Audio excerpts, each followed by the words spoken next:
Hi guys, great to be here with you today. I've been reminded of Esther recently, not just because her name is similar to the word Easter, but because she has such an amazing, powerful story and something that is worth our time looking into. Not only does she become a queen, she saves her people from being killed, she risks her life, there's treachery and snakiness in the story. Could actually make a really great film. I want to go through each main part in order, because that's how I like to do things. And at the start of her book, it doesn't even have Esther in it. It talks about another queen, Queen Vashti. I think the best way to describe her, or even a modern day comparison, is someone who's paved the way for others. When I think about that, people like Rosa Parks comes to mind straight away. Years before Martin Luther King had a dream, she sat on a bus where she shouldn't have. Mary Smith is another person. She first petitioned for women to have a vote in elections, which was about 70 years before Emmeline Pankhurst started the suffragette movement. And the people that would have made the first stand about translating the Bible into English, something that would have taken a couple of hundred years to eventually come about, but if it wasn't for those people in the first place, then we wouldn't be able to read the Bible for ourselves now. The fact is, I don't know a lot about the people that paved the way in history, and I think that's the point. Those people that pave the way, they don't get the limelight, they don't get the mentions, they don't really get remembered, which is sad really. They're pioneers and the people that helped the change happen. And without these people, the world wouldn't be at the stage it is now. And in fact, without those people, things would never change. They are the pioneers paving the way. Another natural comparison to Queen Vashti is John the Baptist, I suppose.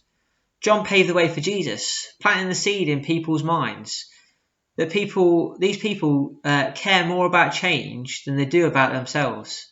And quite often, the reactions they get aren't very good. But sometimes, things are more important than ourselves. And I think Queen Vashti is in this category. Queen Vashti's story starts in Esther 1. She's the queen to King Xerxes, who actually is in the 300 film if you wanted to have an idea what he might look like if he was a movie star. In those days, I'm sure we're all aware, the king gets what the king wants. No one says no to the king.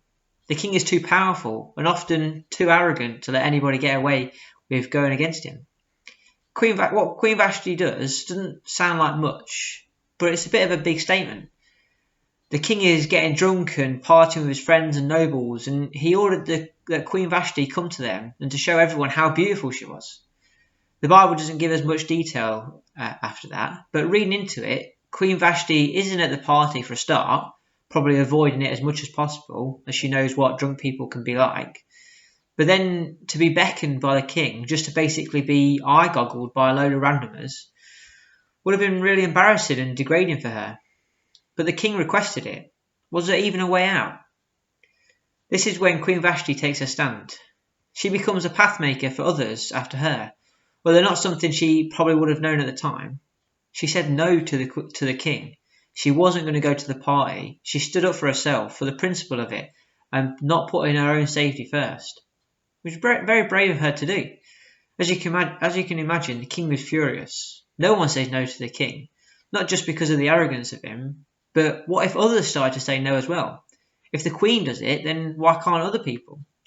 The king had a difficult decision to make now.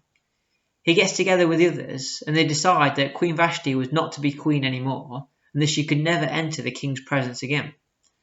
After this, Vashti isn't mentioned again. We don't really know what happened to her. There's so many people in the world that are like her, people that make a stand, people that pave the way, and that people are forgotten. But people with powerful stories, they're people with powerful stories that can give us encouragement, stories that can inspire us. What is it that you notice that has been the same for ages, but it's just not right? No one may have made a stand against it yet, but you will be the one that paved the way. Will you be the one that wants to see change above anything else? Queen Vashti did. There's loads of other people throughout history as well. You may not become well known for it, but that's not the point. God sees all the little things that we do. Maybe now is a time for you to make a stand. Be inspired by past forgotten heroes and be the path maker for those that come after you.